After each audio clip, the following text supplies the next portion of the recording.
Good morning student. Next I will teach major physiographic division of India. அதாவது இந்தியாவோட முக்கியமான இயற்கை அமைப்போட பிரிவுகள் என்னென்ன அப்படின்றத பற்றி பார்க்க போகிறோம்.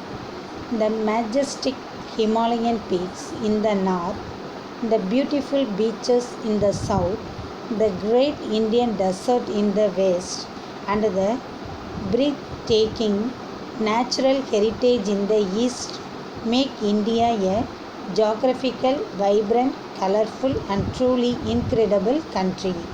The majestic Himalayan peak in the north, அதாவது இந்தியாவோட வடபகுதிகளில் மேஜஸ்டிக் அப்படின்னா கம்பீரமான இமயமலை சிகரம் வந்து காணப்படுது.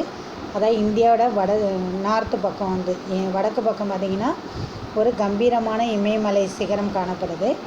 அடுத்து beautiful beaches in the south, அதோடைய தென்பகுதியில் பார்த்திங்கன்னா அழகான கடற்கரையை கொண்டு இருக்குது நம்ம இந்தியா. நெக்ஸ்ட்டு இந்த great Indian desert in the west, மேற்கு பக்கம் பார்த்திங்கன்னா இந்திய பாலைவனங்கள், ஒரு சிறந்த இந்திய பாலைவனங்களோட காணப்படுது. And the breathtaking natural heritage in the east, இதோடைய கிழக்கு பக்கம் பார்த்திங்கன்னா புகழ்பெற்ற இயற்கை பாரம்பரியங்களோட காணப்படுது.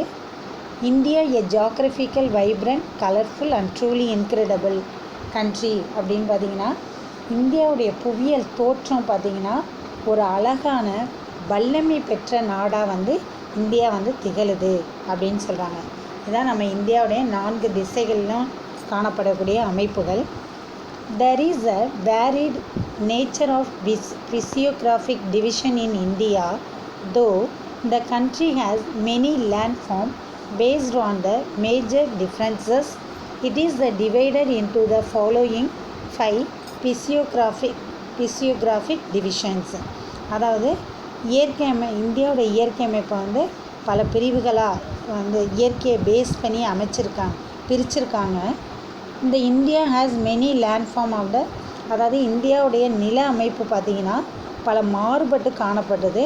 அந்த மாறுபாடுகளை it is divided into the following 5 physiographic, 5 இயற்கை பிரிவுகளாக பிரிச்சிருக்காங்க.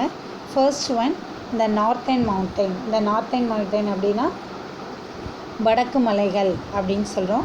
நெக்ஸ்ட் ஒன் இந்த நார்த்தன் பிளைன்ஸ் அப்படின்னா வடபெரும் சமவெளிகள், பிளைன்ஸ்னால் சமவெளிகள்.